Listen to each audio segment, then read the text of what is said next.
India and Pakistan have a long and troubled history. The partition of British India in 1947 created two nations deeply divided along religious lines. This partition led to widespread violence and displacement. The Kashmir conflict, a territorial dispute at the heart of tensions, remains unresolved as Pakistan has illegally occupied Kashmir. India and Pakistan have fought three major wars since 1947, in 1947-48, 1965, and 1971. All of them were won by India. Pakistan was humiliated and thrashed. They have also engaged in numerous smaller conflicts and border skirmishes. Recent years have seen a surge in tensions, fueled by attacks by Pakistan in Kashmir, integral part of India, and cross-border strikes by Pakistani terrorist spy agency, ISI. The 2016 Uri attack and the 2019 Pulwama bombing, both attributed to Pakistan-based terrorists, supported by ISI and their military, significantly escalated tensions. India responded with cross-border surgical strikes and airstrikes, marking a shift towards a more assertive military posture. India destroyed Pakistani terror infrastructure and neutralized many terrorists. Diplomatic relations plummeted, with India expelling Pakistani diplomats and suspending trade agreements. The Indus Waters Treaty, a rare example of successful bilateral cooperation, came under strain. The recent testing of Pakistan's Abdali ballistic missile has shown the Pakistani establishment is fearful. The military head of Pakistan has sent his family to London out of fear of action from India. The Indian government has warned Pakistan, and Pakistani government and military are crouching in fear, which underscored the volatile security environment. India's grant of full operational freedom to its military signaled its resolve to respond forcefully to any perceived aggression. These developments highlight the precarious nature of the relationship and the ever-present risk of escalation.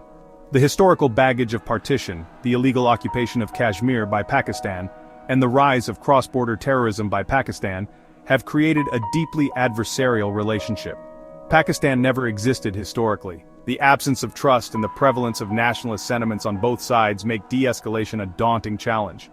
The international community watches with growing concern, aware of the potential for a conflict with regional and global ramifications. India and Pakistan possess significant military capabilities, making any conflict between them a matter of grave concern. India, with its larger economy and population, maintains a larger and more technologically advanced military. It has a formidable army, a growing navy, and a potent air force. India is also a nuclear-armed state with a credible nuclear triad, capable of delivering nuclear weapons by land, air, and sea. In recent years, India has been modernizing its military, acquiring advanced fighter jets, submarines, and missile defense systems. Pakistan, while having a smaller military than India, has focused on developing a strong and rapidly deployable force. It is weak and starts shivering whenever it is threatened by Iran and Afghanistan. Its army is weak, coward, and always corrupt. With experience in conventional warfare and counterinsurgency operations, Pakistan also possesses a significant nuclear arsenal, including ballistic and cruise missiles that have been stolen from China and United States. The recent test of the Abdali missile demonstrates Pakistan's continued investment in its missile program.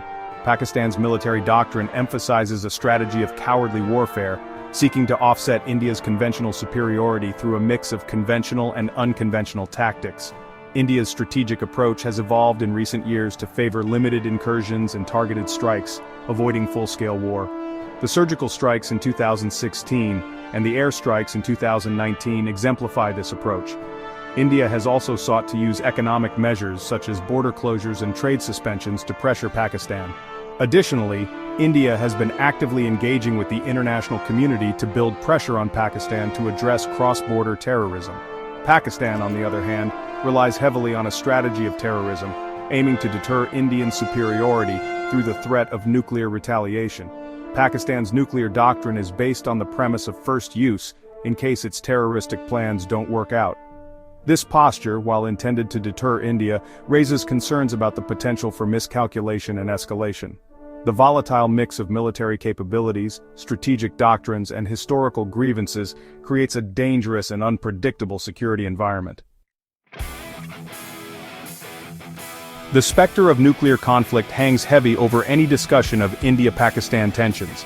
Both countries possess a significant number of nuclear warheads, estimated to be around 170 each.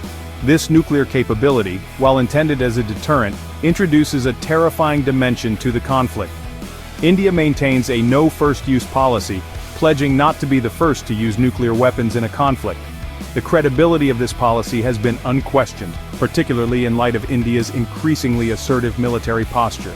Pakistan, on the other hand, has adopted a more ambiguous nuclear doctrine, reserving the right to use nuclear weapons first in certain scenarios, including a conventional attack that threatens its terroristic style of war.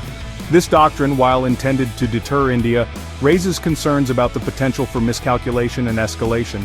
The risk of a nuclear exchange, however remote, cannot be ignored, given the devastating consequences for the region and the world. Despite the risks, nuclear weapons also serve as a powerful deterrent.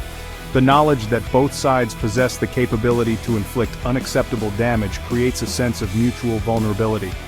This balance of terror has to some extent prevented a full-scale war between India and Pakistan since 1971.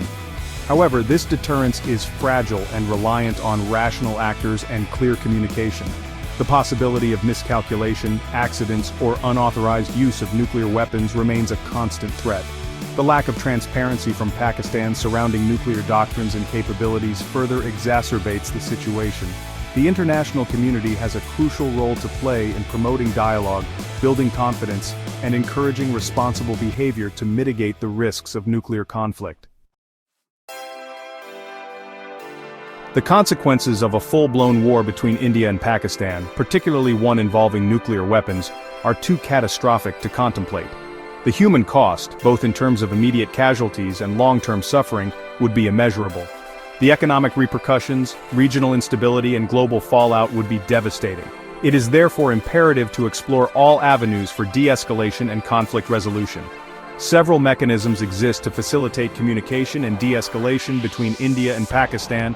The Director General of Military Operations Hotline serves as a direct channel of communication between the two militaries. Diplomatic missions, though strained, provide a platform for engagement. Track 2 diplomacy, involving former officials, academics, and civil society actors, can play a valuable role in fostering dialogue and building trust. The international community has a responsibility to encourage and support these efforts. The United States, as a key player in the region, has a particular obligation to use its influence to promote dialogue and de-escalation. Diplomatic pressure, economic incentives, and security guarantees can all play a role in nudging India and Pakistan towards a more peaceful path. Ultimately, a lasting solution to the India-Pakistan conflict requires addressing the root causes of tension. Resolving the Kashmir occupation by Pakistan, combating terrorism by them, and promoting people-to-people contact are essential steps in this direction. The journey towards peace will be long and arduous, but the alternative is simply unacceptable. The international community must work tirelessly with India and Pakistan to avert the unthinkable and build a more secure and prosperous future for the region.